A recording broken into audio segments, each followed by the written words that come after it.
Сакам да ве прашам само, дали има некакви објективни пречки за поголем број на тестови, во смисла на тоа дека државата не може да ги набави, дека лабораториите во кои што се прават немаат поголем капацитет за поголем број на тестови. Дали тоа се некакви ограничувачки евентуално елементи кои што не ви дозволуваат да правите поголем број тестови, или сепак клучно е ова за што зборувате, проценката на епидемиолозите? Не, нема техничка, ајде така да ја кажам, пречка да се направи поголем број на тестови. Пристапот се базира на научни основи согласно стручното мислење на експертите епидемиолози, зашто тоа така треба да се Јужна Кореја 8200 теста на милион. Италија 8400, добра, ајде Италија ќе ја тргнеме на страна, можеби е специфичен случај.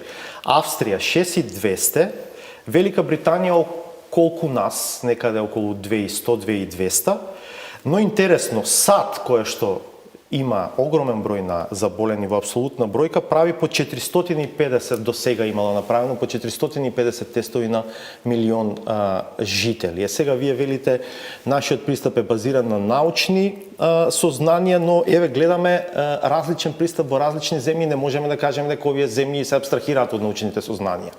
Да, меѓутоа секоја земја има своји карактеристики како епидемиолошки, така карактеристики во однос на бројот на пациенти кои што се идентификувани во даден момент, во каква форма, у смисла на каква клиничка слика имаат у моментот кога се идентификувани, како се примаат во болница. Што е целта? Целта е епидемиолошката крива да се развлече. Самите кажавте дека сличен број на тестови има Јужна Кореја и Италија, а таму е сликата диаметрално спротивна.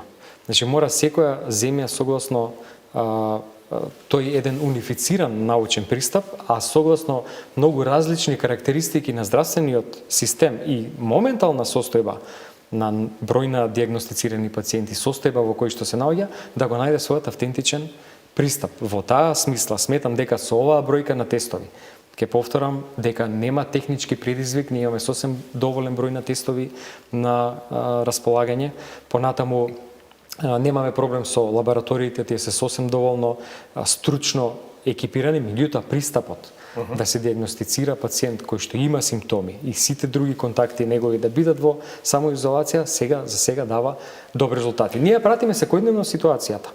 Доколку се изнуди потреба и доколку има сомнение за некој кластер на пациенти кои што не е идентификуван или дека во некој дел од државата можно е да има носители на вирусот кои што во овој момент се асимптоматски, ние впрочем и правиме така некој рендом тестирање во тек на ден, со тоа што тој процент е многу помал отколку што е процентот на симптоматски пациенти. И добре, согласно само уште една реченица, денешните последни резултати, рендом тестирањата се негативни.